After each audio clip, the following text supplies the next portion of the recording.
Então, o pastor Silas Monteiro, é conhecido na Igreja de Deus, um pastor e professor do CEID. Então, ele é mestre em teologia pelo SEMISUD, o Seminário Sul-Americano, bacharel em teologia pelo CT-SEB, Goiás, Seminário Teológico Cristão Evangélico do Brasil. Pós-graduado em Antigo Testamento pela Faculdade Unida de Vitória. Pós-graduado em Novo Testamento pela Faculdade de Belo Horizonte. Professor do CEID, Seminário Evangélico da Igreja de Deus. Capelão cristão pela Faculdade Cristã da Família. Formado em Didática Básica Aplicada e Docência pelo CEID.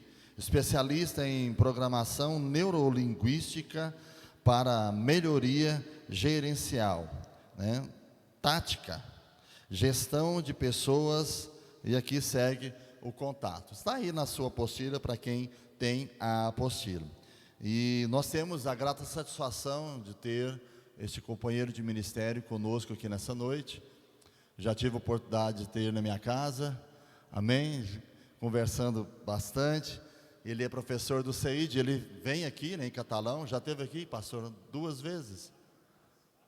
Umas 4 vezes já, ministrando, aqui no CEID, na extensão que está aqui em Catalão. Quero convidar ele aqui à frente, nós vamos orar e dar o maior espaço possível para o nosso pastor estar ministrando para nós nessa noite. Eu sei que tem algumas pessoas aqui, pastor, Bispo João Batista, Bispo João Batista? Falou assim, eu conheço esse homem, já tem um tempo. Amém, aleluia. Mas é um prazer ter o irmão aqui conosco, e eu sei que tanto hoje, pastor, como amanhã pela manhã, Deus vai te usar grandemente para abençoar nossas vidas. Mesmo assentados, levante uma das suas mãos, ore comigo.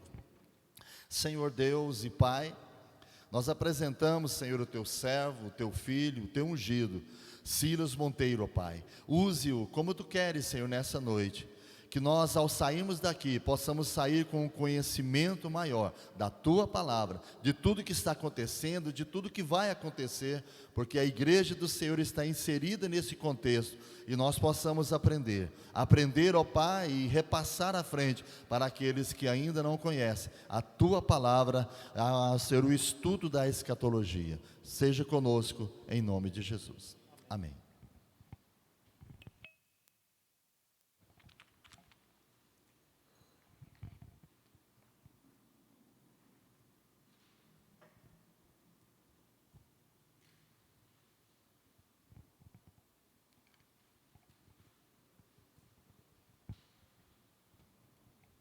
Graça e paz, meus irmãos e irmãs.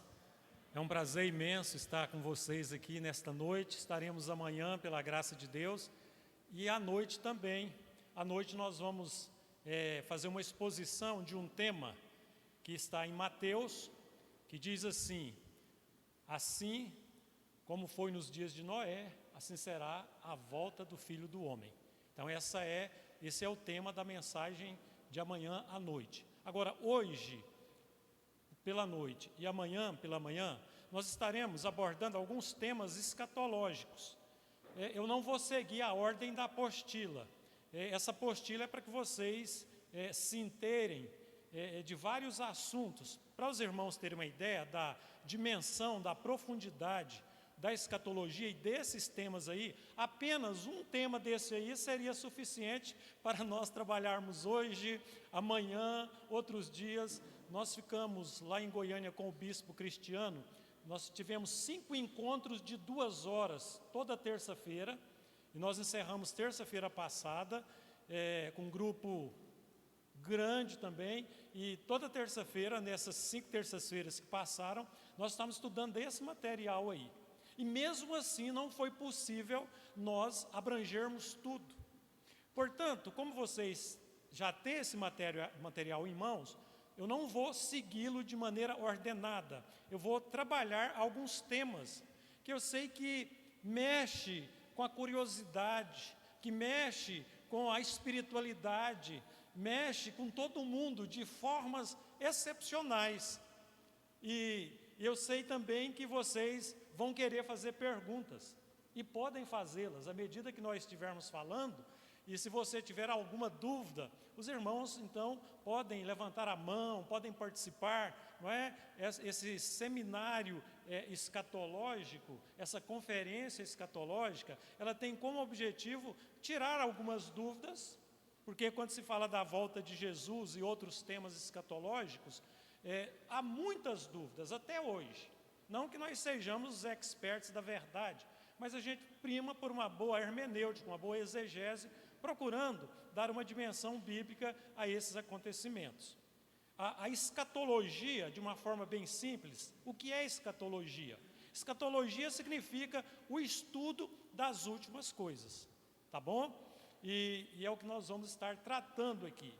E quando se fala em escatologia, existem uma diversidade de escolas que interpretam o mesmo texto, mas esse mesmo texto, na visão de uma escola de teologia, vai ganhar aí nuances bem diferentes. Então nós estamos aqui com a proposta, seguindo o pensamento doutrinário da Igreja de Deus.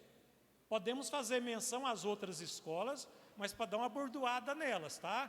Porque a Igreja de Deus, na sua confissão de fé, ela tem alguns aspectos doutrinários específicos dela. Por exemplo, ela é pré-milenista. O que isso significa na prática? Talvez alguns não estão habituados com alguns conceitos teológicos, mas a Igreja de Deus, na sua confissão de fé, ela é pré-milenista. O que é pré-milenismo?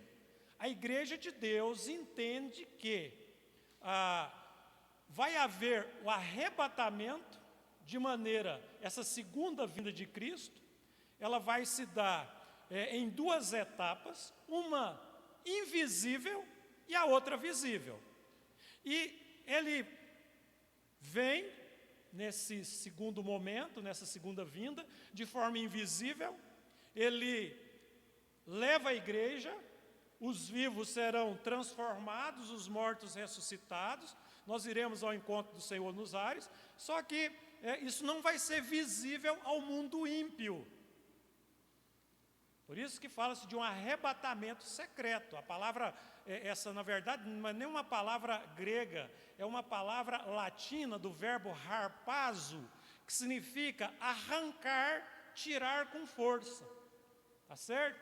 E aí nós temos outras palavras gregas que vão aí definir ou falar sobre a vinda de Jesus. E o termo mais comum para vinda é parousia. A parousia, que significa segunda vinda de Jesus. Então, a Igreja de Deus, na sua confissão de fé, ela é pré-milenista, entende que Jesus arrebata a igreja, passa o período das bodas do Cordeiro até que ocorra uma tribulação aqui de 7 anos. Terminada a tribulação, aí sim Jesus desce de maneira visível, estabelece um reino milenar e posteriormente, no final destes 1000 anos literais, reinando com a igreja e os santos na terra, então vai haver uma revolta maligna, satânica, e Deus e Jesus então vai colocar todas as forças inimigas, todo o mal chefiado pelo anticristo, não é? Serão lançados no lago de fogo. Então isso é o pré-milenismo. A Igreja de Deus também ela é pré-tribulacionista na sua confissão de fé. O que significa? A Igreja de Deus, bem como seus bispos, pastores e líderes, entendem que a igreja será poupada da grande tribulação. Por isso é chamado de pré-tribulacionismo.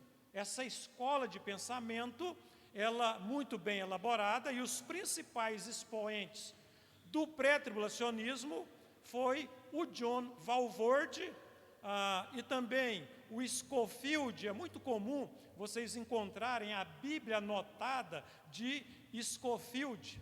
Então nós temos ele, de uma certa forma, de uma inteligência sobrenatural, contribuiu muito para que esse pensamento pré-tribulacionista ele fosse desenvolvido principalmente e aceito pelas igrejas pentecostais e neopentecostais. Então nós somos pré-tribulacionistas, pré-milenistas e dispensacionalistas. Então o pensamento dispensacionalista entende que existem aí várias dispensações em que o homem foi passando por esses processos.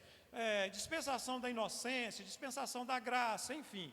Aí você fala, pastor, professor, eu conheço outros pontos de vista, eu conheço vários também, mas não vamos falar sobre eles. Podemos até fazer menções, não é? E possivelmente, eu não conheço poucas pessoas aqui, talvez tenhamos aqui irmãos que tenham pensamentos diferentes. Por exemplo, os mesmos textos que eu citei, que são citados na escola pré-tribulacionista, dispensacionalista e pré-milenista, na visão pós-tribulacionista, já tem uma interpretação diferente. O pós-tribulacionismo geralmente está relacionado com os irmãos da Reforma, com os calvinistas, com os presbiterianos, tá? Então, quando se fala em fé reformada, os monergistas, então eles são pós-tribulacionistas, entendem que a igreja passa pela grande tribulação. Eles são amilenistas ou pós-milenistas, ou uma linha dos pós-tribulacionistas não creem no milênio literal de 1000 anos. Para eles, o milênio só surge de uma maneira clara, fazendo menção aí a 1000 anos, lá em Apocalipse 21, e que as demais páginas da Bíblia não fazem menção, e como aparece no livro de Apocalipse, que é um livro extremamente complexo de ser entendido, por conta do seu simbolismo, então os amilenistas não creem no milênio literal. O pós-milenismo entende que o milênio começou com a primeira vinda de Cristo e estende-se até a volta dele, ou seja, na visão pós-milenista, o milênio não é um milênio de 1000 anos literais, mas é um espaço de tempo, é esse ato entre primeira vinda de Jesus, quando ele veio, se encarnou, depois morreu, ressuscitou, e nós aguardamos a segunda vinda dele. Para os pós-milenistas, então, o milênio é exatamente esse período que começou com a primeira vinda e que se encerra com a segunda vinda, tá certo? Mas tem mais uma outra escola, é a mesotribulacionista ou a mid-tribulacionista. Eles vão dizer o seguinte, olha, Jesus vai voltar no meio da tribulação. Como a tribulação será de 7 anos, então, no final, aí no meio, aí, completando 3 anos e meio, que ela só vai apertando, e aí, no final dos primeiros 3 anos e meio, Jesus, então, aparece, arrebata a sua igreja, e geralmente os mesotribulacionistas são pré-milenistas também.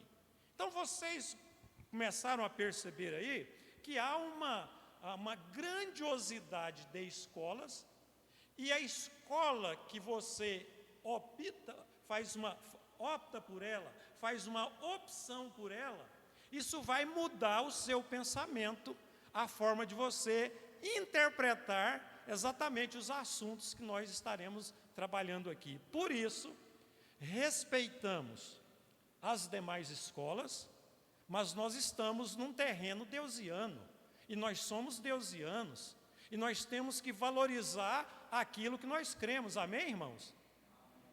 Eu até conheço alguns deusianos que eles falam, pastor, eu sou pós. Não, pastor, eu sou meso. Eu falei, vou contar para o seu pastor, viu? Não, conta não, mas eu fico na minha aqui, o senhor não fala nada. Como nós somos professores há mais de 22 anos na Igreja de Deus, principalmente na área educacional, então nós temos uma convivência com gente, com pastores, né, com alunos, mas é natural, não é? Agora, eu sempre digo o seguinte, nós precisamos vestir a camisa doutrinária da nossa denominação. Amém, irmãos? você precisa vestir a camisa doutrinária da sua igreja. Só uma curiosidade aqui, quantos conhecem a confissão de fé da nossa igreja? Eu vou ter que ficar quieto aqui, eu vou dar trabalho para esse câmera aqui hoje, porque eu ando muito, né? E aí, eu falei para ele tinha pedido, estava tudo arrumadinho para eu ficar aqui em cima, né? Eu falei, gente, eu sou professor, eu gosto muito, e sou sanguíneo, então eu gosto de estar falando, olhando nos olhos das pessoas, e também gosto de andar muito, mas eu vou procurar me conter aqui, viu, meu querido irmão? Bom, gente, eu ia pedir para que os que estão lá atrás sentassem mais aqui à frente. Tem algumas cadeiras aqui vazias, estou vacinado, tá? Acho que a maioria aqui já vacinou. Mas se alguém ainda quiser chegar mais aqui à frente, eu até estava brincando com o Jefferson, eu conheço a história de um pastor. É normal, os irmãos quando chegam, geralmente eles vão ocupando os últimos bancos lá. E o pastor, preocupado com aquilo, falou, puxa vida, todas as vezes que eu vou pregar, eu tenho que ficar insistindo para que os irmãos que estão lá atrás sentem nos bancos da frente e tal. E ele falava, e ninguém atendia. Só que na igreja dele, viu, pastor de bispo Jean, demais pastores que estão aqui, e bispos também, estava surgindo muito endemoniado, havia muita possessão. E aí o que ele fez? Ele teve uma ideia. Quando pessoas ficavam possessas, ele dizia, os irmãos lá do fundo, por gentileza, expulse o demônio desta pessoa, destas pessoas. Com 2 possessos na igreja, a turma do fundão estava ocupando os lugares da frente. Então não tinha ninguém mais no fundo, né? Estava todo mundo com medo, e se surgiu um possesso aqui, aí o pastor vai pedir para que ele preservou os lá da frente, né? Então foi uma maneira bem cômica do pastor fazer com que os irmãos que estavam lá atrás sentassem um pouco à frente. Mas muito obrigado àqueles que nos atenderam. Então, mais uma vez reforçando, nós seremos fiéis aos nossos princípios doutrinários. Você vai ver na internet, vai ler livros, uma série de outras coisas. Eu conheço todas essas escolas, nós conhecemos como professor, é uma obrigação a gente saber disso, não é?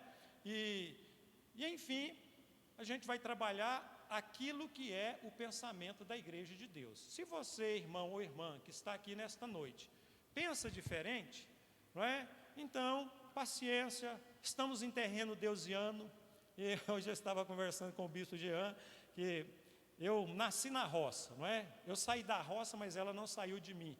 E meu pai e minha mãe sempre nos orientava da seguinte forma, quando você sair da sua casa e for para outra casa, as honras é daquela casa. Então você precisa estar de acordo com as ordens e as honras daquela casa.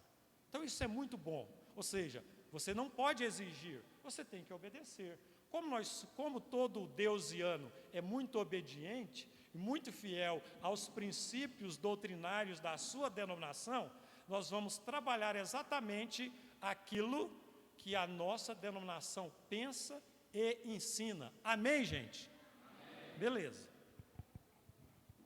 E depois, se alguém quiser e pensa diferente, quiser conversar conosco após o culto, após a reunião, fica à vontade. Mas aqui, se eu citar as outras escolas, é para descer o sarrafo nelas, tá? Com todo carinho, com todo amor. Bom, gente, eu vou falar de um assunto. Aí tem vários assuntos na apostila de vocês. Não vou seguir a ordem que está na apostila, tá bom? Vou falar de algo que é extremamente empolgante. E a pandemia, ela mexeu com a espiritualidade, com a falta de fé das pessoas, mexeu com tudo. O mundo virou ponta cabeça emocionalmente, espiritualmente, socialmente, em tudo. E a vida cristã, nós percebemos que foi muito afetada com a pandemia. Aí você fala assim, mas em que sentido, pastor? É porque nós começamos a perceber que nesses mais 2 anos de Covid, parece que está demonstrando que tem muito crente que na verdade não era crente coisa nenhuma. Porque você encontra crente no shopping. Você encontra crente nas barraquinhas, nos estádios, no cinema, com essas aberturas. Mas eles acham que só pega Covid na igreja. E com essa facilidade hoje das aulas ou os estudos, as pregações online, não é? O povo está mais acomodado. Mas muitos já estavam acomodados. A pandemia só deu um empurrãozinho. E eu sei que teve muito crente também esperando Jesus voltar nesse período de pandemia, achando que já era a grande tribulação.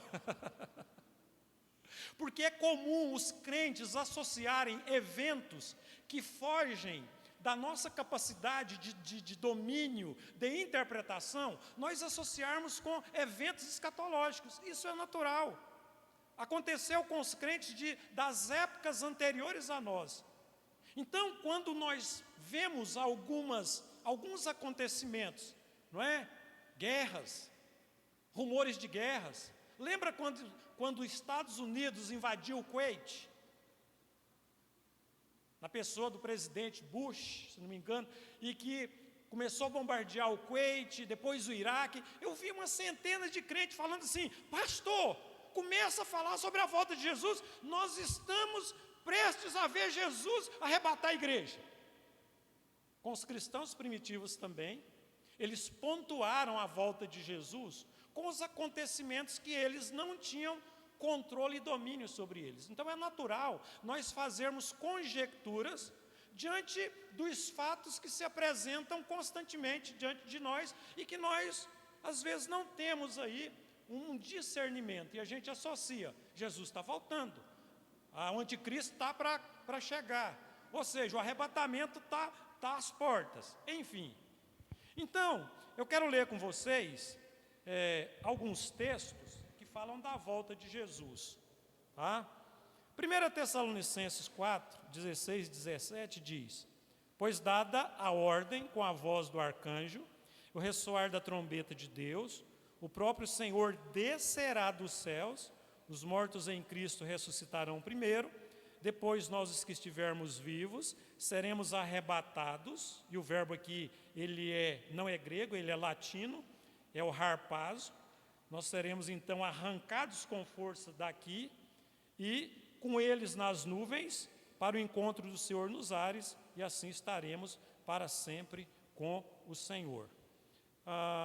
Tem um outro texto também que nós vamos utilizá-lo no domingo à noite, um versículo específico, quanto Mateus 24, verso 36 a 39, nós lemos assim: quanto ao dia e a hora, ninguém sabe, nem os anjos dos céus, nem o Filho, senão somente o Pai. E muita gente interroga: uai, peraí, pastor, não entendi, nem o Filho, mas Jesus não é Deus? Por que quando ele foi perguntado sobre a volta dele, ele diz que quanto ao dia e à hora, nem os anjos, nem o Filho sabe senão o próprio Pai? O que Jesus fez? Jesus, para não responder a pergunta, como os discípulos queriam, ele usou da humanidade que ele tinha, porque ele era homem, mas também divino. E como homem, então ele usou da sua humanidade para não responder a pergunta de maneira como os discípulos gostariam. Eu sei que tem muita gente com dúvidas em relação a isso, né? Então estamos esclarecendo. Como foi nos dias de Noé, assim também será a vinda do Filho do Homem.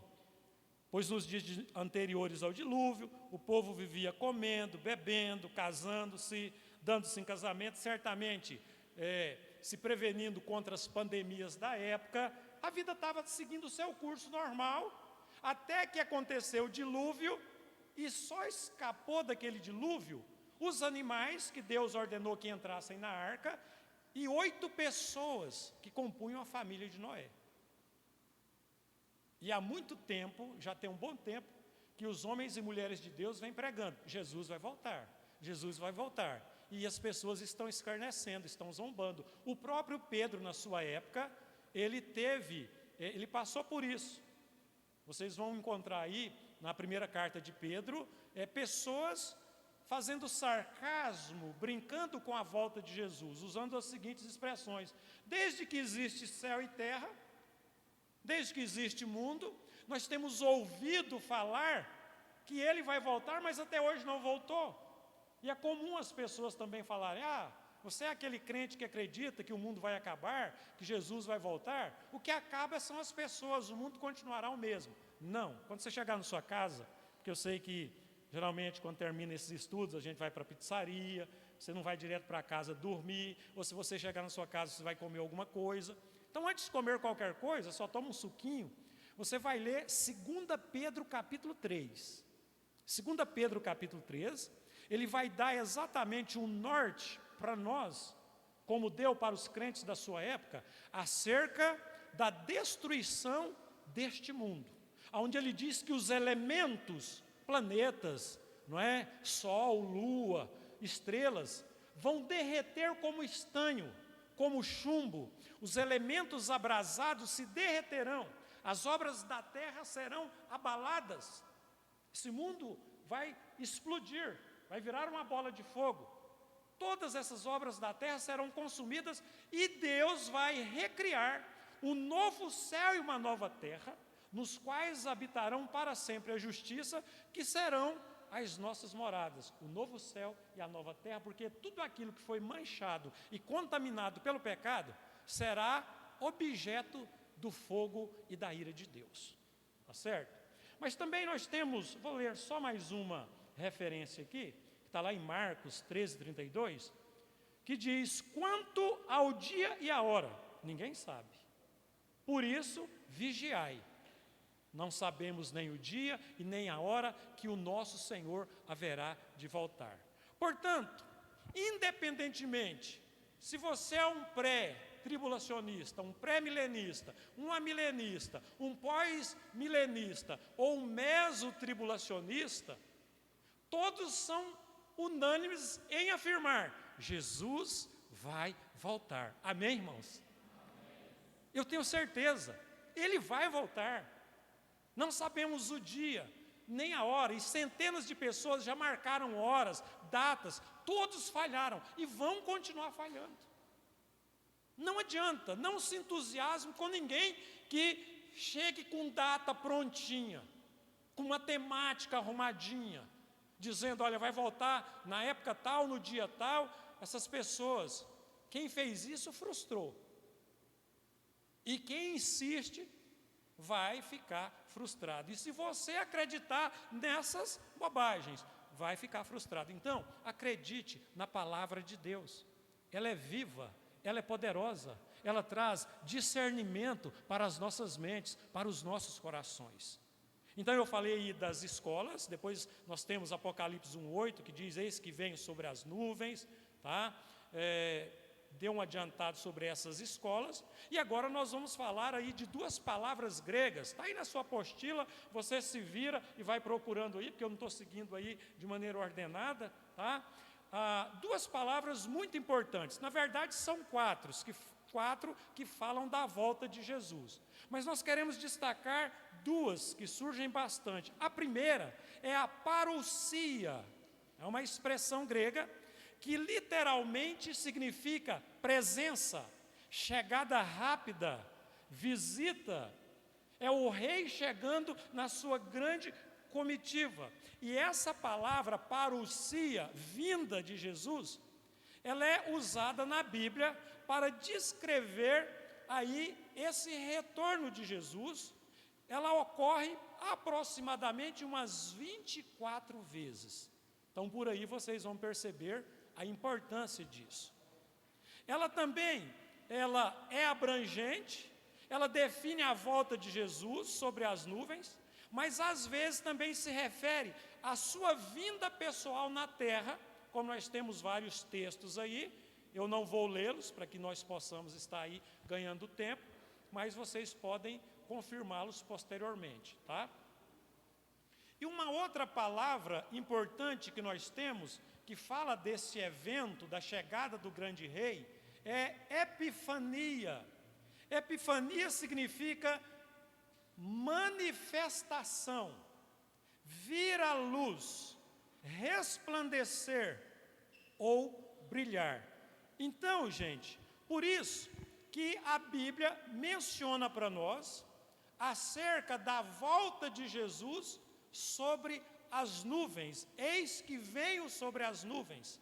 E nós temos aí, né, a 2 Tessalonicenses 2, verso 8, 1 Timóteo 6, 14 e 2 Timóteo 4, 6 a 8. Eu queria que duas pessoas, o primeiro lesse para nós 2 Tessalonicenses 2, 8, e outra pessoa lesse para nós 2 Timóteo 4, 6 a 8. Quem encontrou, pode ler bem alto para nós, por gentileza. 2 Tessalonicenses 2, 8.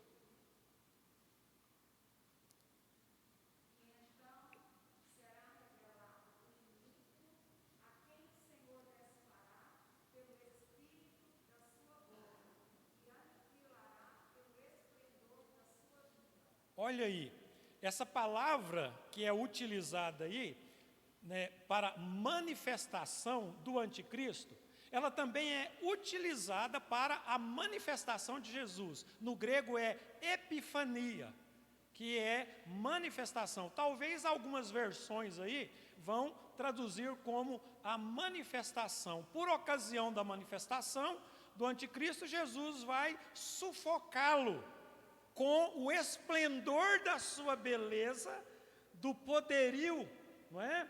É algo assim extraordinário, esse resplendor da glória divina que sufocará a presença, manifestação do iníquo. E outra pessoa, leia para nós, 2 Timóteo 4, 6 a 8, por favor.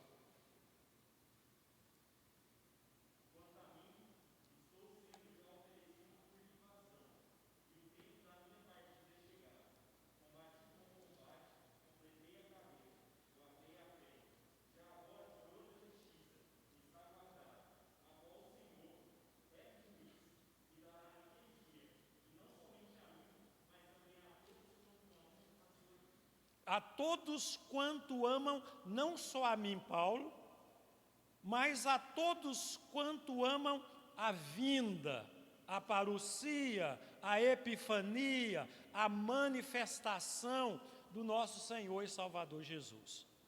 E aí, nós temos mais outras duas palavras gregas. Uma é apocalipse. Você sabe que a palavra apocalipse, ela é grega e significa revelação. Então, às vezes, os escritores bíblicos falam da vinda de Jesus como sendo a revelação de Jesus. Ou, às vezes, usam também a revelação ou manifestação do iníquo. Tá bom? Então, a palavra apocalipse significa aí revelação. Quando Jesus voltar, ele então vai se revelar na sua segunda vinda. E aí nós que somos pré-tribulacionistas, pré-milenistas, entendemos que há uma diferença entre as duas etapas da volta de Jesus. Então, Jesus vai voltar, a segunda vinda dele. E aí, essa segunda vinda é dividida em duas etapas. A primeira etapa da segunda vinda é o evento denominado invisível. Porque há muitos textos que falam da visibilidade da volta de Jesus. Por exemplo, quando Jesus, ali em Atos, quando tem uma multidão contemplando e que ele está sendo assunto aos céus, tem um varão de um lado, outro de Jesus, eles estão levitando, né? Estão subindo e as pessoas contemplando. E um daqueles varões se volta para a multidão. Olha que espetáculo. Jesus está deixando a terra, está sendo escoltado, né? Um varão de branco de um lado, outro de outro, e um deles diz, olhando para a multidão: varões galileus, por que vocês estão atônitos a contemplarem Jesus? Porque esse Jesus que vocês estão vendo subir, da mesma forma que ele está subindo, ele haverá de voltar. Ou seja, aí nós temos várias explicações dizendo que o evento volta de Jesus, segunda vinda de Jesus, é uma realidade. Ele vai vir, ele não vai mandar um secretário, ele não vai mandar um substituto, ele pessoalmente haverá de voltar. Só que aí fala de maneira visível. Os irmãos pré-tribulacionistas dessa escola, da qual nós defendemos, entendem que aí está falando do segundo evento da volta de Jesus. Porque no primeiro será invisível. E esses textos que trabalham falando da visibilidade do retorno, seria pós-milênio. Vocês estão entendendo? Tá? Se você tiver alguma dúvida, aqui é uma conferência escatológica. Você pode perguntar, pastor, não estou entendendo, e a gente vai procurar dirimir as questões. Então, nesse primeiro evento, né, pelo poder da sua palavra e com a voz do arcanjo, ele vai arrebatar a igreja remida no seu sangue. Tanto o texto lá de 1 Tessalonicenses, aliás, de 2 Tessalonicenses, quanto de 1 Coríntios, capítulo 15, 52, se você for mais rápido do que eu aqui, abra a sua Bíblia aí, em 1 Coríntios 15, 52, tá? Eu já achei aqui, diz assim: no momento, num abrir e fechar de olhos, ao ressoar da última trombeta, a trombeta soará, os mortos ressuscitarão incorruptíveis, e nós seremos transformados no abrir e fechar de olhos. É interessante que a palavra que Paulo usa aqui, nessa rapidez, nessa velocidade, abrir e fechar de olhos, ele usa a palavra átomo, que na época de Paulo, nós devemos ter aqui algum professor da física, das outras ciências aí, que entendem muito bem, até pouco tempo o átomo era indivisível. E vocês sabiam que eles já conseguiram dividir as partículas subatômicas do átomo? Então, na época de Paulo, como não tinha esse avanço científico, esse conhecimento, ele usou a palavra átomo, porque o átomo é algo de uma velocidade incalculável, e por isso ela foi usada, e é algo que não se divide. Já hoje a ciência diz que não, o átomo é divisível, mas eles continuaram seguindo os princípios da descoberta anterior. Só um esclarecimento aí para os irmãos. Mas, então, Paulo aqui, quando ele fala acerca da volta de Jesus e da transformação do nosso corpo, e eu preciso aqui, eu vou englobando tudo, não é? Porque há outro aspecto muito importante que eu sei que é da curiosidade dos irmãos, é a seguinte: à medida que nós formos trabalhando os textos, a gente vai trazendo os assuntos. E esse aqui falou sobre ressurreição e transformação. Por ocasião da segunda volta de Jesus, o que vai acontecer com os que morreram? E os que estiverem vivos? Você tem uma noção? Como é que é seu nome, meu irmão? Paulo.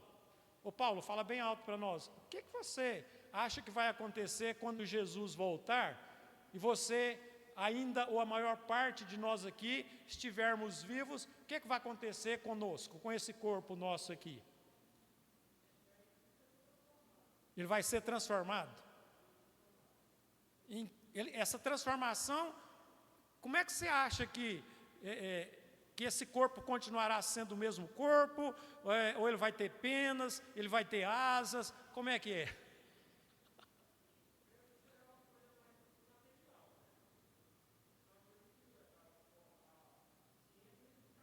Uhum.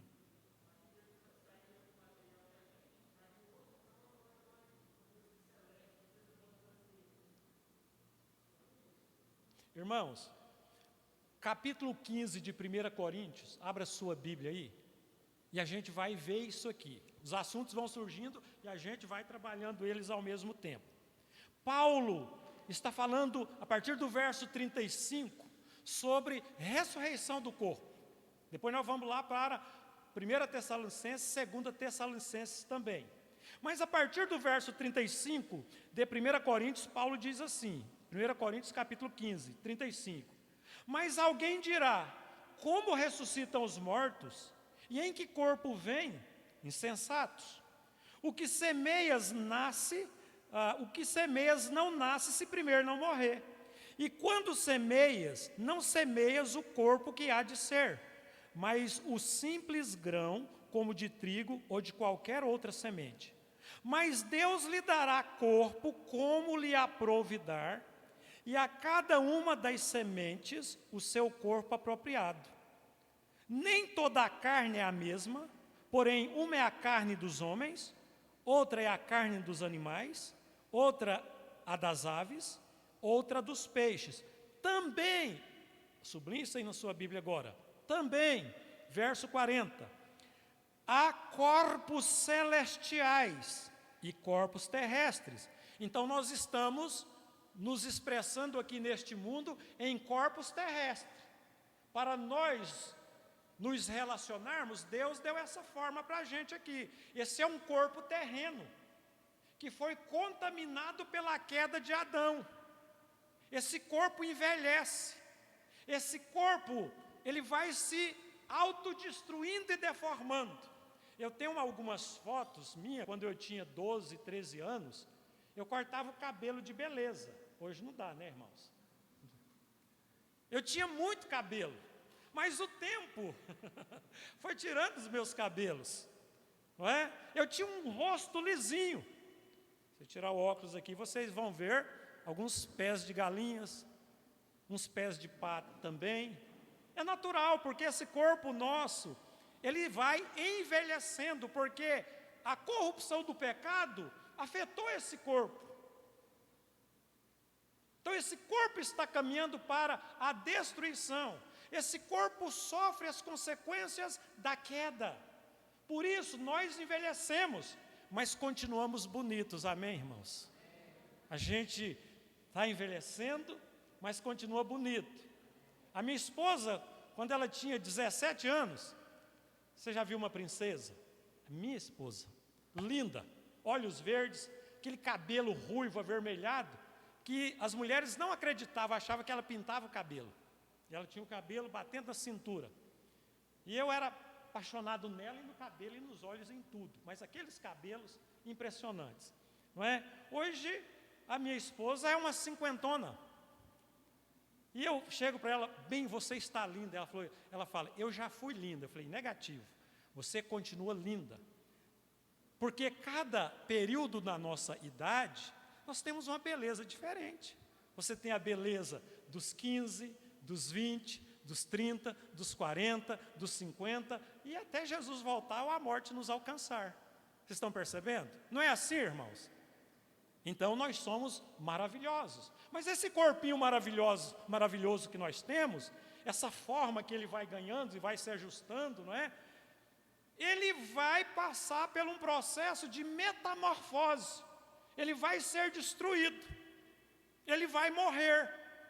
E você e eu, na ressurreição, caso morrermos, com o evento segunda vinda de Jesus, vamos receber um corpo espiritual, de acordo com a Bíblia, um corpo semelhante ao corpo de Cristo.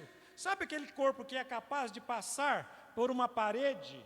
Aquele que desconhece as leis da física?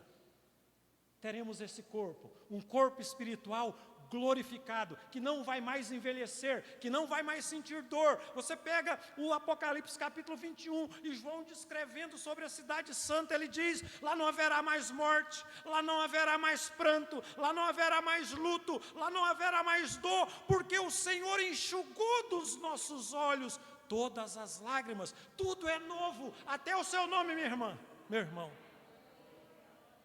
Como é que é seu nome? Oi? Otoniel. Lá no céu você não será chamado Otoniel. Deus vai te dar um novo nome. Aliás, o profeta Isaías diz para nós, e aqui eu vou satisfazer uma curiosidade de vocês, não é? Porque tem muita gente que pergunta, pastor, lá no céu, eu vou saber quem é meu pai, quem é minha mãe, quem é meu filho. Quantos creem na Bíblia? Então vamos acreditar no que a Bíblia diz. A Bíblia diz que lá no céu, não teremos lembrança nenhuma das coisas passadas. Porque o céu, se nós estivéssemos lá, quando nós estivermos no céu, mas lembrando das coisas passadas, o céu seria inferno. Imagina, o marido que foi, a mulher ficou, ou vice-versa, e chegando lá, meu Deus, cadê meu marido? Meu Deus, cadê minha esposa? A gente ia para a igreja todos os dias, mas ela ficou, ou eu fiquei e ela foi. E ficar lembrando isso, o filho, a pessoa querida. É porque Deus lá no céu vai dar a nós um sentimento tão profundo de irmandade, de intimidade, que suprimirá esses sentimentos amigos, relacionais que nós temos aqui. Deus vai fazer tudo novo. Vamos para um texto interessante. Vamos lá para Isaías, capítulo 65. Isaías 65, o verso de número... Vou ler a partir do verso 17. Abra sua Bíblia aí. Isaías 65, a partir do verso 17. Nós lemos assim, ó. Pois eis que crio novos céus e nova terra. E eu perguntei, quem crê na Bíblia? Todo mundo acredita. Até os demônios creem. Mas não obedecem, né? Diferente, nós cremos e obedecemos. Então a palavra diz, pois eis que eu crio novos céus e nova terra, e não haverá lembrança das coisas passadas, jamais haverá o que, irmãos? Memória delas. O que é memória? Lembranças. Quando nós estivermos no novo céu e na nova terra, nada que lembre esse mundo passado vai entrar lá, porque lá tudo é novo. Aquela pergunta que aqueles indivíduos, aquele grupo de saduceus e fariseus fizeram para Jesus, eles disseram o seguinte, mestre, teve aqui entre nós uma senhora, ela teve 7 maridos, lá no céu, ela vai ser mulher de quem? Já leram isso? Você sabe o que Jesus respondeu para eles? Jesus, fantástico. As pessoas tinham que ter muito cuidado para perguntar a Jesus. Não é porque ele era mal educado, não, mas na proporção da pergunta, vinha também o que eles queriam ou não ouvir. Aí perguntaram para Jesus, então, mestre, diz para nós, ela vai ser esposa de quem? E Jesus respondeu, no céu serão como anjos. Jesus não estava ensinando ali uma doutrina de que anjo não tenha sexo. Que muita gente pega para falar que, não, Jesus falou que lá no céu não se casa, não se dão em casamento, então anjo não tem sexo. Não, não é isso que Jesus estava dizendo. O contexto da pergunta não é esse. Jesus falou assim, lá no céu serão como anjos, não se casam, não se dão em casamentos. O que Jesus estava dizendo para eles? Lá no céu, aquilo que é comum para seres humanos se relacionarem, não vai ter isso lá. Lá no céu não vai ter namoro, lá no céu não vai ter casamento, lá no céu não vai ter noivado, porque isso é comum para terráqueos. Como somos seres, né? Somos ETs, não somos deste mundo, é a Bíblia que diz. Nós não somos deste mundo, a nossa pátria é o céu, então nós somos eternos. Deus nos criou, nascemos de Deus e estamos indo em direção a Ele. Ele é o nosso princípio, Ele é a nossa origem. E é para lá que nós estamos indo. Amém, irmãos? Mas aí, entenderam? Lá você não vai ter memória. Você vai olhar para o seu pai e sua mãe, mas não vai ter aquela memória. Meu pai, e aí, pai, quanto tempo? Mamãe! Nossa, vou ter que dar uma corridinha aqui, porque aquela lá foi ex minha, e se a gente encontrar aqui, o babado vai ser diferente. Não vai ter esse negócio lá no céu, se esconder de ninguém. Porque não haverá espaço para as memórias da terra antiga. Tudo é novo, até o seu nome. Amém, meu irmão, minha irmã? Olha que extraordinário. Continuando, aí Paulo diz, verso 40, há corpos celestiais. A glória do terrestre é uma e a glória do celestial é outra. 41, uma é a glória do sol, outra é a glória da lua, outra das estrelas, porque até entre estrela e estrela há diferença de esplendor. Pois assim também é a ressurreição dos mortos, Jefferson. Semeia-se corpo na corrupção. O que é corpo na corrupção? É um corpo que está fadado à destruição. Ele foi contaminado, ele está morrendo. E uma vez aquilo que é pó, vai tornar ao pó. Então, quando Paulo usa a ideia de corrupção, ou seja, aquilo que está se perdendo, que está acabando. Semeia-se corpo na corrupção, ressuscita na incorrupção. Então, eu vou ter, você terá, nós teremos esse corpo. Porém, carne e sangue, aquilo que é perecível, não herda a vida eterna. Por isso nós vamos passar por um processo de metamorfose, de transformação. Receberemos um corpo espiritual, mas um corpo. Quando fala de corpo, você lembra de quê? Alguém que está em movimento. Um espírito não tem corpo, mas a Bíblia diz que nós teremos corpos espirituais. Então nós vamos ter esse corpo, porém, um corpo que passou por um processo de regeneração, de metamorfose, de transformação. Só com um detalhe: ele será um corpo perfeito. Se aqui nesta vida, algum de nós tivermos perdido algum membro desse corpo, imagina um crente que foi queimado, um crente que foi jogado no Coliseu de Roma, devorado por feras, não sobrou nada, virou uma massa de pastel, uma massa de carne, digerida por um leão faminto. Mas na ressurreição, aqueles que morreram vão ressuscitar em corpos ressurretos, como diz a Bíblia, e semelhantes ao corpo de Jesus. Então, adeus rugas, adeus sobras, que nós lutamos com elas constantemente, né? A gente está sempre ajeitando, melhorando aqui, melhorando ali. Lá será um corpo de glória, irmãos e irmãs. Corpo glorioso. A Bíblia fala sobre isso. Ela diz que será semelhante ao corpo de Jesus, um corpo glorificado. Mas é corpo. Não vai ter asas, não vai ter penas, é o seu corpo. Você vai se expressar nele. Esse aqui é para nós expressarmos como terráqueos.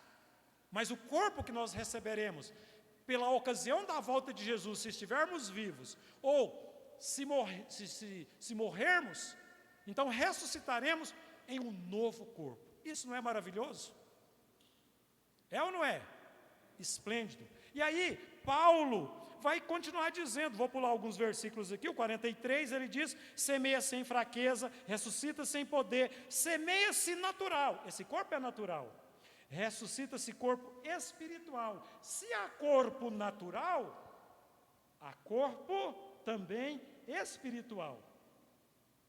E a partir do verso 50 ele diz, isto afirma, irmãos, que a carne e sangue, ou seja, tudo aquilo que é perecível, não entra lá.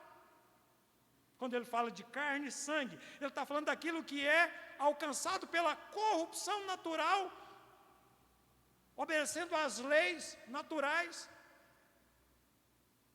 Isso vai ficar por aqui mesmo. E ele diz, então, não podem herdar o reino de Deus, nem corrupção herdar a incorrupção. E é isso que eu digo, um mistério. No grego é mysterion, aquilo que não é revelado. Tem o mistério revelado e o mistério não revelado. E Paulo diz, eis que eu digo um mistério, um mysterion. Nem todos dormiremos, ou seja, aqui não é sono, tá? Ele usa uma figura de linguagem denominada de eufemismo. Ele está usando um eufemismo para falar de morte. Nem todos morreremos, mas transformados seremos.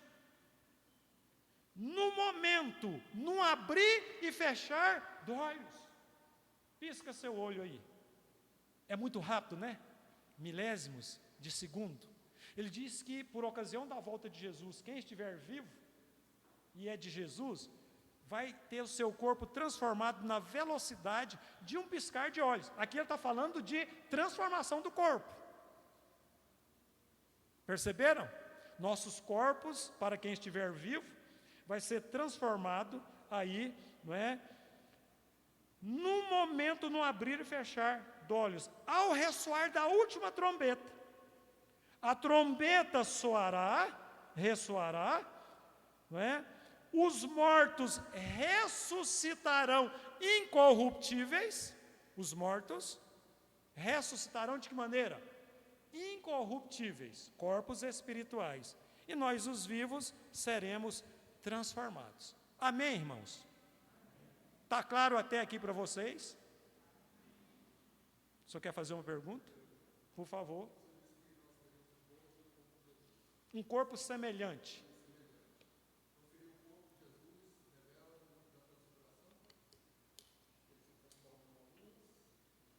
O irmão lembra que quando Jesus ressuscita, as pessoas querem tocar em Jesus. O que ele falou? Não me toque ainda, porque eu não subi ao Pai. Eu não me glorifiquei ainda. Mas depois, Jesus come com as pessoas. E ele voltou para a glória. Ele não mudou de corpo. E aí, o corpo de Jesus foi glorificado. Então, esse corpo glorificado, que a Bíblia diz que nós teremos um corpo semelhante ao de Jesus, e que a Bíblia fala exatamente disso aqui, que é um corpo incorruptível. Então, esse corpo, na verdade, ele traz as marcas do que é celestial. Não vai mais envelhecer, não vai mais sentir dor. Sim.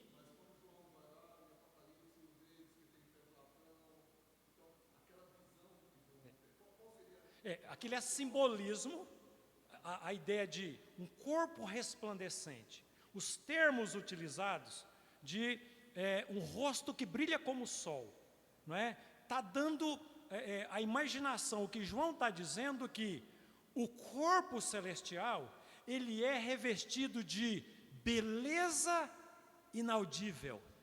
Como Paulo falou, o que os nossos olhos não viram, o que os nossos ouvidos não ouviram, o que o nosso coração não pensou, é o que Deus tem preparado.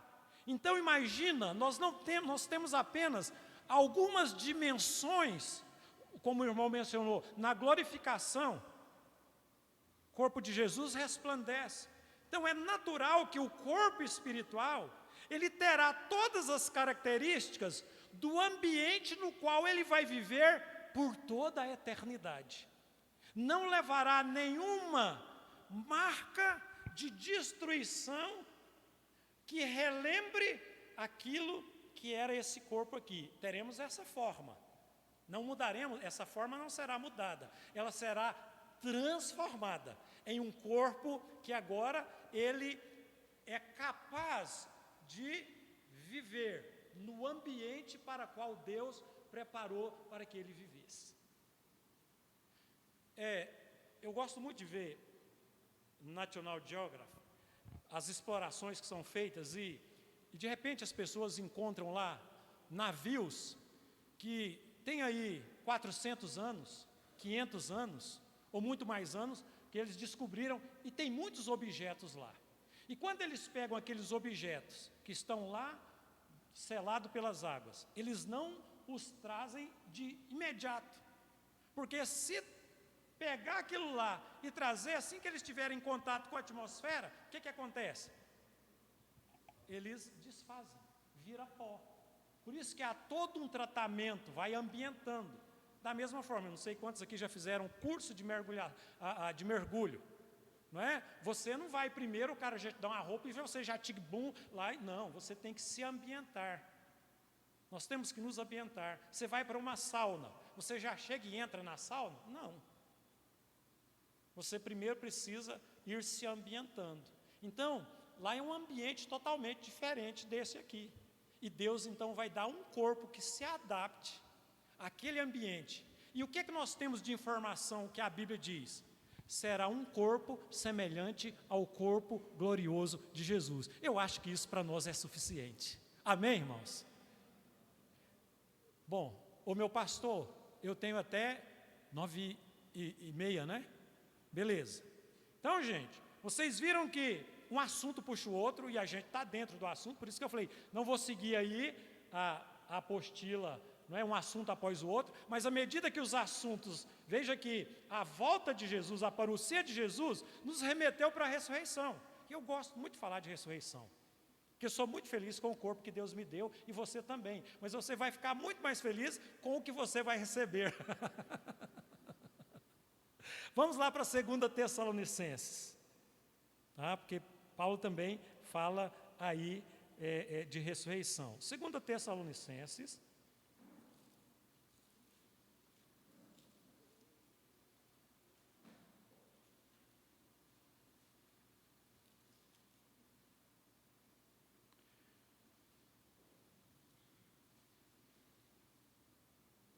aliás, perdão, 1 Tessalonicenses capítulo 4, a partir do verso 13.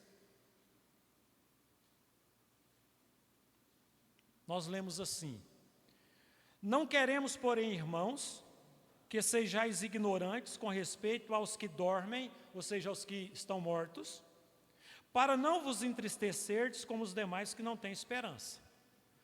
Pois se cremos, Jefferson, que Jesus morreu e ressuscitou, assim também Deus, mediante Jesus, trará juntamente em sua companhia os que dormem, ou seja, os que morreram. Ora, ainda vos declaramos, por palavra do Senhor isto: nós os vivos, os que ficarmos até a vinda do Senhor, de modo algum precederemos os que dormem, ou seja, os que estão mortos. Porquanto o Senhor mesmo, dada a sua palavra de ordem, ouvida a voz do arcanjo, ressoada a trombeta de Deus, descerá dos céus, os mortos em Cristo, ou seja, aqueles que foram primeiro, que partiram, ressuscitarão primeiro, depois nós os vivos, os que ficarmos, seremos arrebatados, arrancados com força, juntamente com eles entre nuvens, para o encontro do Senhor nos ares. E assim estaremos para sempre com o Senhor. Consolai-vos uns aos outros com estas palavras. Porque eu sei que no imaginário cristão surgem as perguntas: pastor, o que aconteceu? Como esses irmãos aqui, com os nossos entes que foram, aonde é que eles estão? O corpo desapareceu, mas nós temos uma substância imaterial, essa não morre. Você tem a sua alma, você tem o seu espírito. A Igreja de Deus, ela é tricotomista. Ela crê que o homem é corpo, ele tem uma alma, ele tem um espírito, mas tem pessoas que pensam diferente, tá? Tem gente que ensina a dicotomia, o homem é corpo e alma. Eles não fazem diferença entre alma e espírito. E tem também a quadricotomia. Você sabia de dicotomia e tricotomia? E da quadricotomia? Você sabia? Mas ela existe, é uma linha de pensamento teológico. A quadricotomia, eles dizem assim: o homem, ele é corpo, beleza, ele é soma, não é? Ele é alma, ele é psique, ele é espírito, ele é pneuma. Mas ele também é pneuma, ou seja, ele traz em si o Espírito de Deus. Além do seu espírito, ele tem o Espírito de Deus. Então, quem defende essa tese, ela é chamada de quadricotomia. Ela é até interessante, porque você pensando nesse raciocínio, não é? Eu sou corpo, eu tenho uma alma e eu tenho um espírito, certo? E aí eu pergunto, o seu espírito é o Espírito de Deus? Não. Mas o que Paulo diz? O Espírito de Deus habita onde? Em nós. Então, por habitação do Espírito de Deus em nós, nós temos um segundo elemento espiritual, um quarto elemento espiritual, não é? Que seria o Espírito de Deus. Essa é a tese desse grupo, tá? Só estou falando para vocês por curiosidade, não é? São escolas de teologia, são pensamentos. Não estou afirmando. Quando eu afirmo, eu digo, não, assim diz a Bíblia, tá? Sobre ressurreição, eu acho que a gente deu uma caminhada boa, mas vamos continuar aqui. Falei do primeiro evento, da volta da parousia de Jesus. Cremos, não é? Nossa confissão de fé. Na segunda vinda de Jesus, em duas etapas. Uma invisível, que é o arrebatamento, que só os cristãos haverão de perceber. Os ímpios, só depois é que vão lá na loja do irmão, não é? Olha, eu vim cá consertar meu carro. Chega lá, a loja está aberta, não tem ninguém. Vem aqui na igreja de Deus, vamos lá, hoje eu quero ir na igreja. Chega aqui, o templo está vazio, os instrumentos estão aí, tudo assim, ó. Mas cadê o povo? Hoje é domingo, domingo eles costumavam reunir aqui, não tem ninguém mais. O povo foi embora. E para tristeza desses indivíduos, eles ficaram, não é? Assim como nos dias de Noé, Noé entrou na arca, os animais entraram, e as pessoas continuavam casando, fazendo festa, fazendo seus churrascos, que é maravilhoso, vivendo a vida comum, só que esqueceram de ajuntar tesouros nos céus.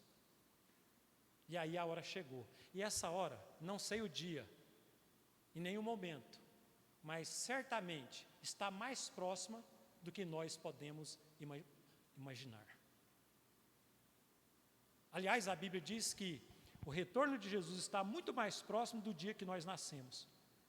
Então, nós estamos em contagem regressiva.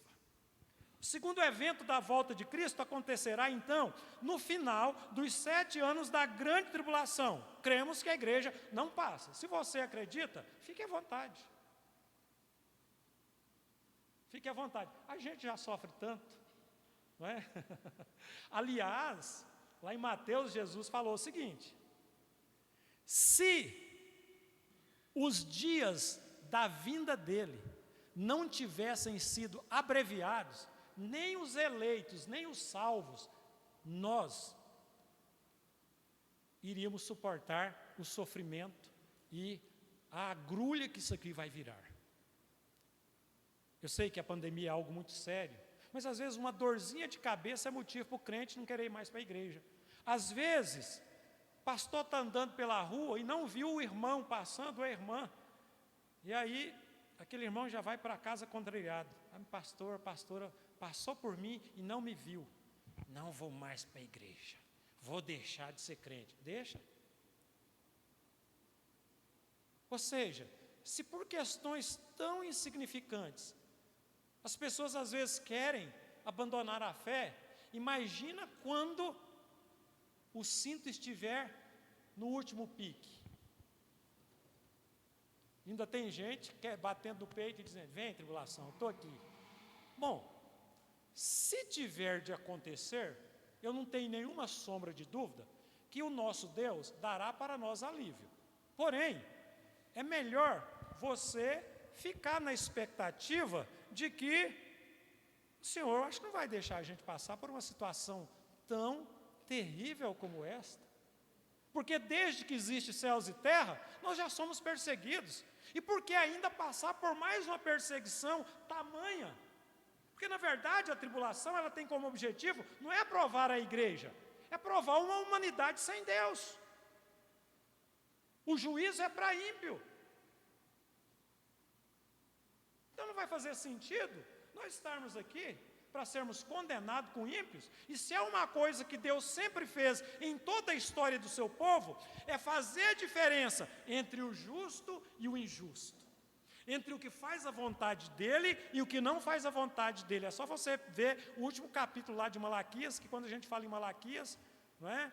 O pessoal só pensa em dízimo. Malaquias é o maior livro que fala sobre adoração. Se você quer aprender sobre adoração, leia o livro de Malaquias. E Malaquias ressalta lá no final, no seu último capítulo, fala da diferença entre o justo e o ímpio, entre o que faz a vontade de Deus e o que não faz a vontade de Deus. Lembra quando o povo foi lá para o Egito? Deus os colocou em um lugar. As primeiras 3 pragas atingiram os egípcios e o povo de Deus. A partir da terceira, Deus falou assim: agora vai ficar bem claro para os egípcios, para que saibam que eu sou Deus. Acontecia com os egípcios, mas não acontecia com os hebreus. Aquilo que era trevas para os egípcios, era luz para o povo de Deus. Então Deus sabe preservar para si os piedosos, amém, irmãos? Então nós precisamos crer nessas verdades. Aí você diz: pastor, mas eu conheço tantas outras teorias. Também conheço. Mas nós cremos assim. Então, o segundo evento da volta de Jesus, aí sim, terminada a tribulação dos 7 anos, tá? Aí ele aparece, então, de maneira visível. Aí ele vai destruir o domínio do anticristo, porque o anticristo, no período da tribulação, ele estabeleceu o seu reino, o seu domínio. E agora Jesus vem para destruir o império do inimigo. Ele vai estabelecer 1000 anos de paz, aonde reinará a justiça, aonde reinará a paz. Mas no final dos 1000 anos, aí a coisa o caldo vai entornar. Vai haver uma grande rebelião. Abra sua Bíblia comigo, lá em Apocalipse, capítulo 19. Já falei demais. Eu queria que um irmão ou uma irmã lesse, por gentileza, Apocalipse 19, verso 11, por favor.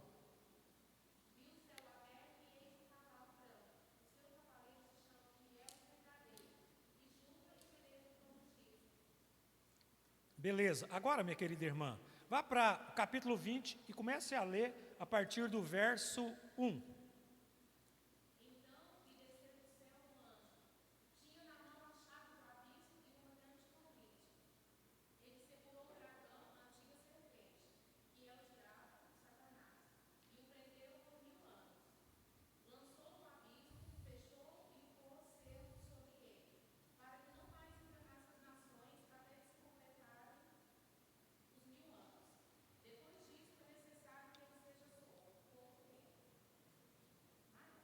Pode continuar.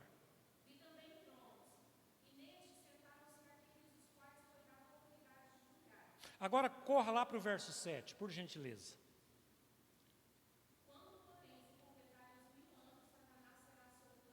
Lembra que eu falei que vai acontecer uma grande rebelião? Ele vai ser solto. E o verso 8, o que acontece?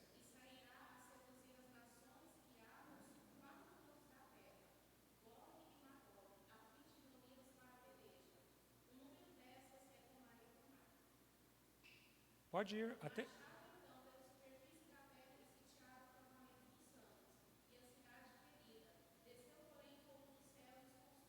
Olha o prêmio para as forças que se opuseram ao Cordeiro vencedor. Verso 10.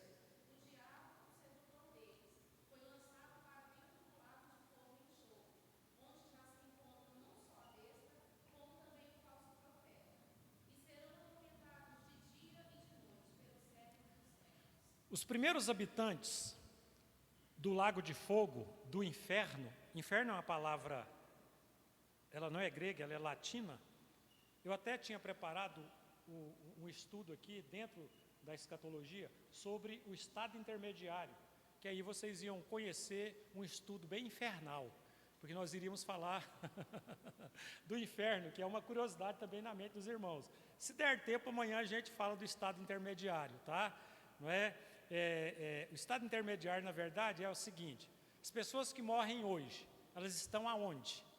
no céu definitivo ou no lugar que é temporário. A Igreja Católica, para dar uma resposta a isso, ela criou o purgatório, ela criou o limbus patrum e o limbus infantum. Tem essa doutrina aí, limbus patrum, não é? É a orla dos pais, é onde vão os adultos. Antes de chegar no céu, então eles precisam passar lá pelo limbus, por esse estado intermediário, que é chamado de purgatório, essa visão católica, não é? Para passarem por um processo de purificação. Então, o limbus patrum significa a orla dos pais. Eles não caíram lá na profundidade, mas estão na beirinha, prestes a caírem. Mas tem solução, segundo a Igreja Católica. E por isso que ela criou as indulgências, ela criou as esmolas e uma série de coisas para enriquecer, encher os cofres de Roma, não é? E para enganar os fiéis deles com essas doutrinas. E o limbus infantus é quando a criança morre sem ser batizada. E aí o que ocorre?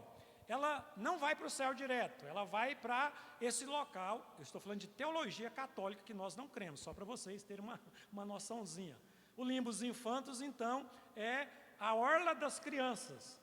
As crianças que foram abortadas, que morreram pagãs, e então é necessário, por isso que o segmento católico faz orações, rezas, acendem velas para essas pessoas que já foram, entendendo que o que é feito daqui vai tirá-los de lá. Uma grande bobagem, tudo isso. Mas existe o limbus infantum que não é tão terrível quanto o limbus patrum ou o inferno literalmente, como a Bíblia diz, que os primeiros moradores do inferno, na verdade o inferno está vazio, o lago de fogo. Os primeiros moradores dele será a besta e o falso profeta, como nós vimos aqui, e depois o diabo, seus anjos, demônios, que serão lançados, e aqueles, segundo Paulo, lá em Tessalonicenses, que não obedeceram o evangelho que Paulo pregou e que nós pregamos hoje. O evangelho é o poder de Deus para a salvação de todo aquele que nele crê, mas aquele que não crê já está se condenando, e não tem outro lugar, é o inferno. Fazer companhia para o diabo. E lá no inferno, aquela ideia medieval que muito crente acha, que lá no inferno o diabo vai estar num trono enorme, cheio de chifre, e ele com um garfo de 3 metros, bem pontudo, espetando as almas que caíram lá. E o povo correndo e gritando na frente do diabo e dos demônios, e vai ser uma loucura total. E ele espetando todo mundo, jogando azeite quente nas pessoas. Essa ideia medieval é maluca. A Bíblia diz que quem for para o inferno, quem for lançado lá, será atormentado juntamente com o diabo e os seus anjos pelos séculos dos séculos, irmãos. Lá é lugar de tormento, por isso que as linguagens que Jesus utiliza sobre o inferno, é de assustar. Mas não é que Jesus queria assustar. Jesus está mostrando o quão terrível é aquele lugar, que depois de cair lá, não tem mais jeito, não volta.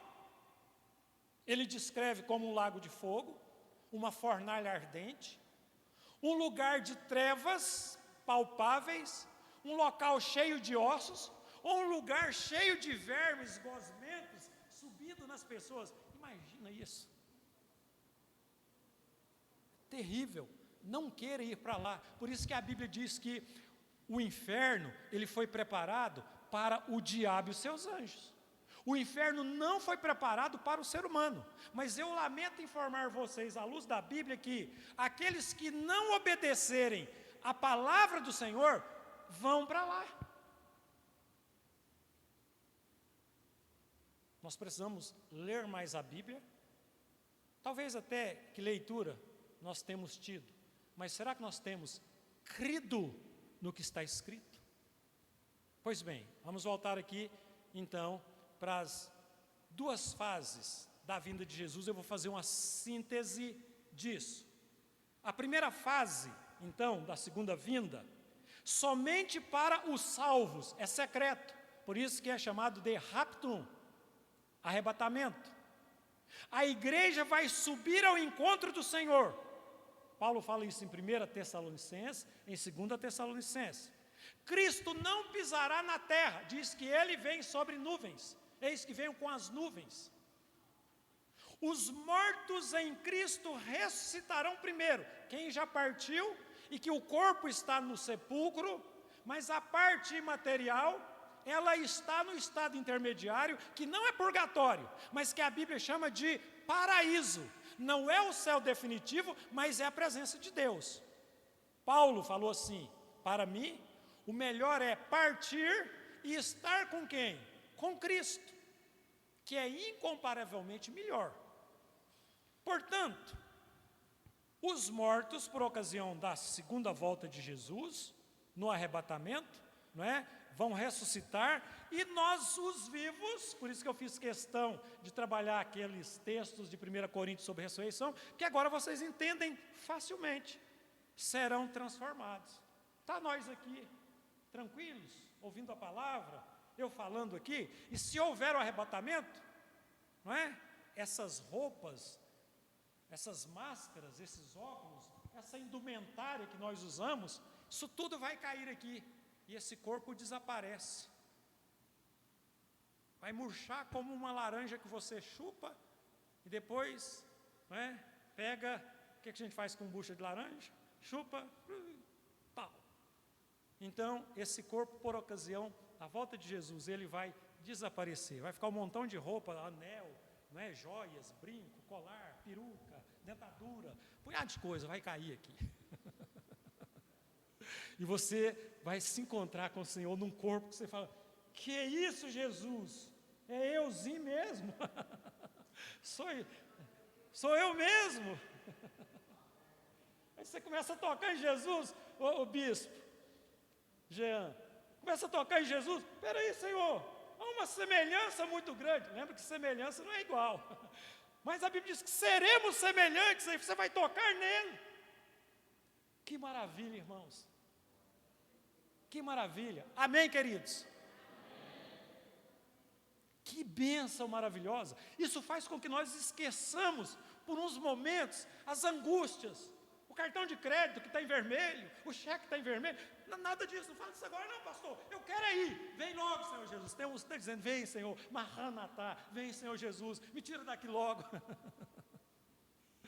Paulo falou: olha, para mim o melhor é partir e estar com Cristo, que é incomparavelmente melhor. No entanto, nós ainda temos responsabilidades aqui. Bispo Jean, com a pastora Nazaré, tem um grupo a ser cuidado. Vocês, como membros desta igreja e de outras, têm ministérios. Sabe por que Jesus ainda não voltou? Porque Ele está esticando, dando oportunidade para aqueles que estão aí sendo ludibriados por Satanás. E você e eu somos a voz profética desta geração para trazer luz para essas mentes que estão sendo iludidas pelo diabo. Porque lá é a casa dele, lá é o lugar dele, mas ele não quer ir sozinho, ele quer levar um punhado com ele. Vocês certamente, é uma brincadeira até de mau gosto, muita gente já se machucou com isso. Eu até aconselho não fazerem isso, porque é comum às vezes quando a gente está em piquenique, retiro, que está o pessoal em volta da piscina, aquele negócio de jogar os outros na piscina, né? Isso não é uma coisa muito salutar não, a gente conhece muitos acidentes, mas alguém está lá, uma turma tomando banho, e uns que estão de short, bermuda, que está lá, ou roupa social, que ainda não quis ir lá para o ambiente da água, que estão ali passando perto, e logo a galera que está lá dentro faz o quê? Vamos jogar ele? Vamos jogar ela? E é natural, quando tem muitas pessoas que, quando alguém está sendo jogado em uma piscina, percebam que essa pessoa, ela abre os braços. Uma questão de reflexo, ela não quer ir sozinha. Se tiver mais gente, quando está jogando ela, o que ela faz? Ela quer levar mais alguns com ela. Já que eu estou indo, então vai mais gente comigo. O diabo já sabe da sua sentença. O inferno é o lugar dele. Só que ele age da seguinte maneira: já que eu vou para lá mesmo, não tem outra saída, o que eu puder levar comigo, eu vou levar. Por isso você e eu enfrentamos essa luta espiritual, luta contra as trevas. A segunda fase da volta de Jesus, não é? Ela será visível, todo olho vai ver. E aí, as centenas de textos que fala desse evento visível, e aí que os outros grupos confundem, fala de visibilidade, mas é a segunda parte. Aí sim, é o momento em que ele haverá de descer na terra, porque na primeira ele não desceu, na primeira fase ele ficou nas nuvens, então não foi perceptível. Então a segunda fase será visível, todo olho vai contemplar. A igreja vai retornar com Jesus. Aí Paulo vai dizer isso aqui em Tessalonicenses, que aí por ocasião desse segundo retorno, que é essa segunda fase, então toda a igreja, Jesus virá acompanhado dos santos, ou seja, dos cristãos, de todos os lugares, de todas as épocas, juntamente com os anjos, em um grande cortejo festivo, abalando céus e terra. E aí ele vai pisar na terra, e ele vai julgar as nações, e depois desse julgamento, o que vai acontecer?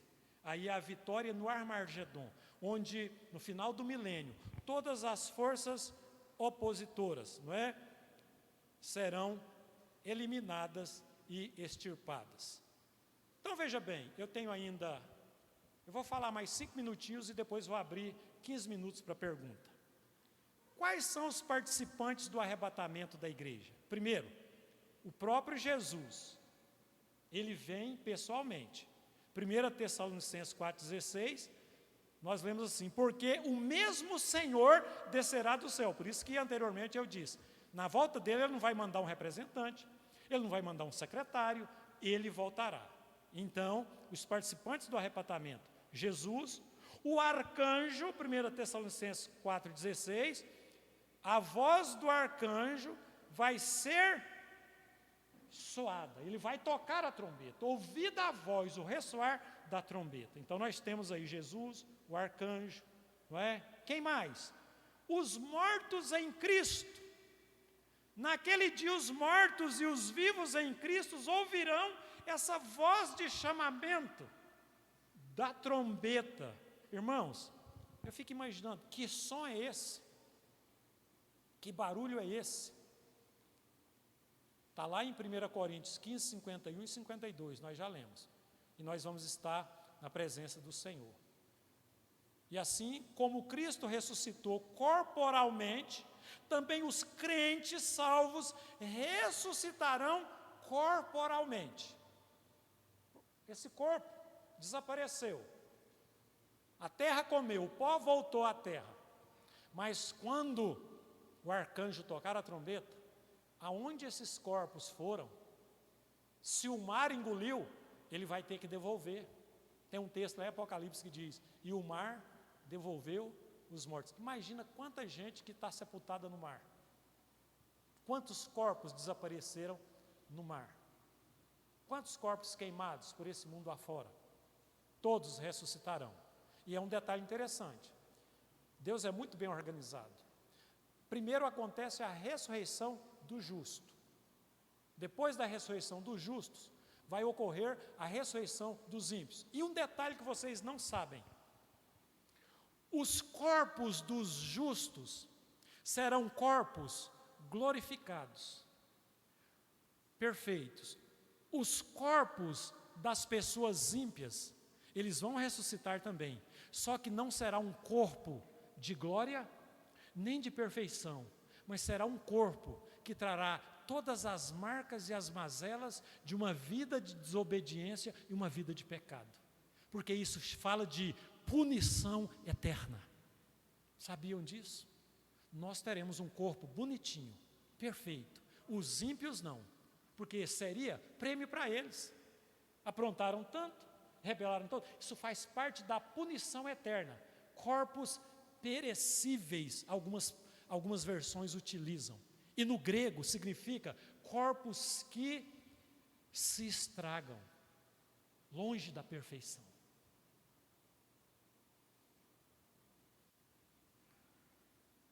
Mais 2 minutinhos para a gente.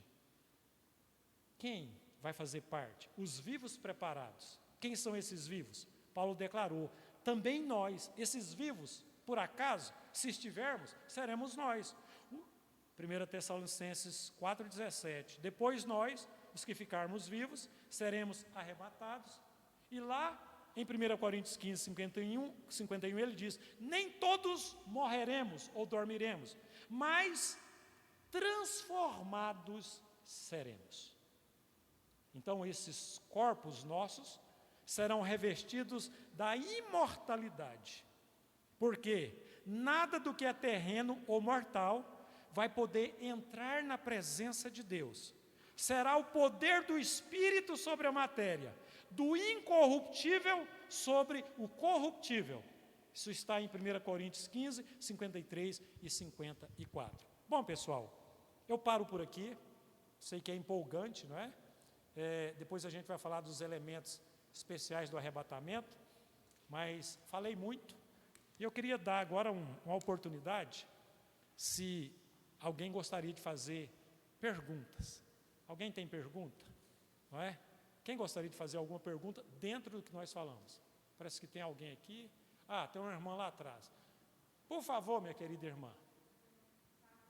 Vou te dar um trabalho agora. Viu?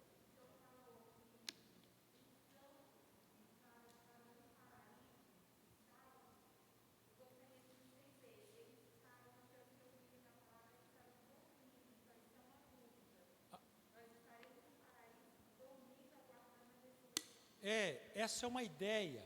É porque a Bíblia tem figuras de linguagens. Dormir é eufemismo para morrer. Até porque a parte material do ser humano não dorme.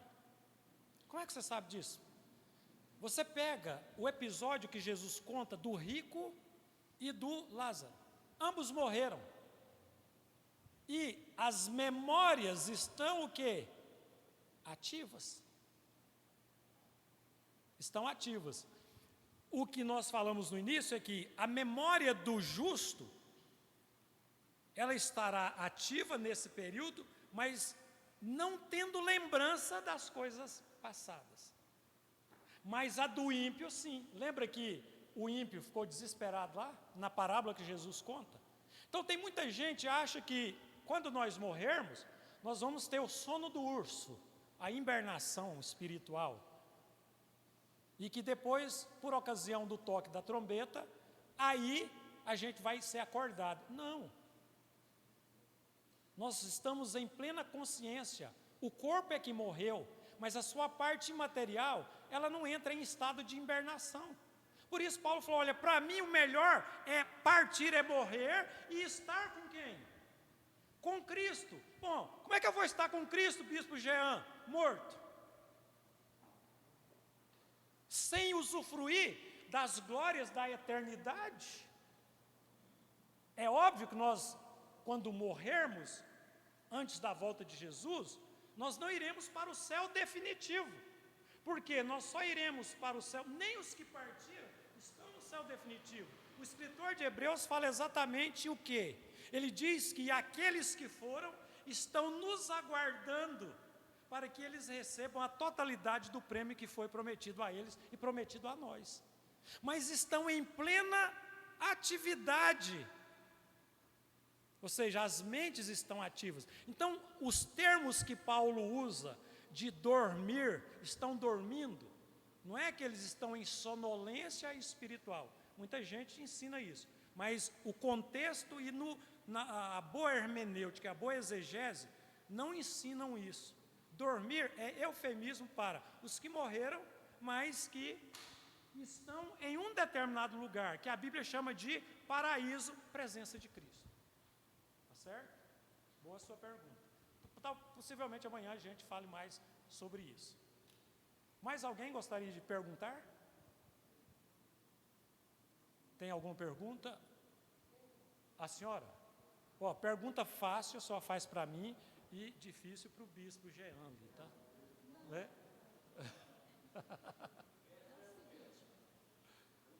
Meu pai e minha mãe já estão com Jesus. Certo. Quando eu chegar lá, eu vou reconhecê-los ou não? Veja bem, nós falamos no início o seguinte: nada do que esteja relacionado com a terra será lembrado passado no céu. O próprio Isaías, no texto que nós lemos, Isaías 65, se não me engano foi o verso 17 ou 18, ele diz que nós não teremos lembranças ou memórias das coisas passadas. Deus fará tudo novo. Então Deus vai dar para nós sentimentos que suprimam, que vão suprimir, que suprimem aquilo que esteve relacionado conosco aqui na terra. Nós teremos assim uma afeição tão profunda, mas é o meu pai, é a minha mãe. A Bíblia não ensina isso. Por quê? Aí ela estaria se contradizendo. Porque aí nós estaremos lá com as lembranças daqui, e lá não entra nada que recorde a terra. Apocalipse fala disso, e o texto de Isaías também. Deus vai fazer tudo novo, inclusive, lembra que nós dissemos, até como é que a senhora chama? Maria. Lá a senhora não será chamada Maria, a senhora terá um outro nome. Aleluia, né? Vai ser Maria das... Outro nome, que não relembro nem Maria nem dor. É? Parece que um lado ali ia fazer uma pergunta. Mais alguém? Que bom que vocês... Eu quero crer que entenderam tudo, né? Irmãos, tranquilos? Podemos encerrar? O bispo Jean me deu até 21h30, 21h21, não é? Então, a nossa gratidão a todos vocês. Amanhã, nós estaremos aqui a partir das 8h30 da manhã. Nós vamos dar continuidade. A gente vai falar da grande tribulação. E eu quero trabalhar também sobre a Nova Jerusalém. O que vocês sabem sobre o novo céu e a nova terra? Então, amanhã vocês vão ter aí uma boa base bíblica, uma boa fundamentação bíblica, para nós termos um entendimento acerca da tribulação, da grande tribulação, acerca aí do novo céu e da nova terra, e de alguns outros assuntos que forem surgindo. Quero convidá-los a ficarem em pé, nós vamos orar, e logo após a oração, bispo, por favor, chegue até aqui. Vamos orar, meus irmãos. Muito obrigado, Senhor, nesta noite. A Tua palavra, ela é viva, ela é esclarecedora, e que Teu Santo Espírito, que nos conforta e nos consola, que Ele possa estar trazendo revelações profundas, entendimentos, para que nós saibamos, de fato, compreender as grandes revelações da Tua palavra. Como essas revelações trazem conforto para as nossas vidas. Muito obrigado pelos meus irmãos e irmãs que deslocaram das suas casas, vieram até aqui. Que o Senhor os conduzam em paz, em segurança. E amanhã, o Senhor nos permitindo, que estejamos aqui mais uma vez, tanto na manhã, pela noite, para sermos edificados pela Tua palavra, em o nome do Senhor Jesus. Amém.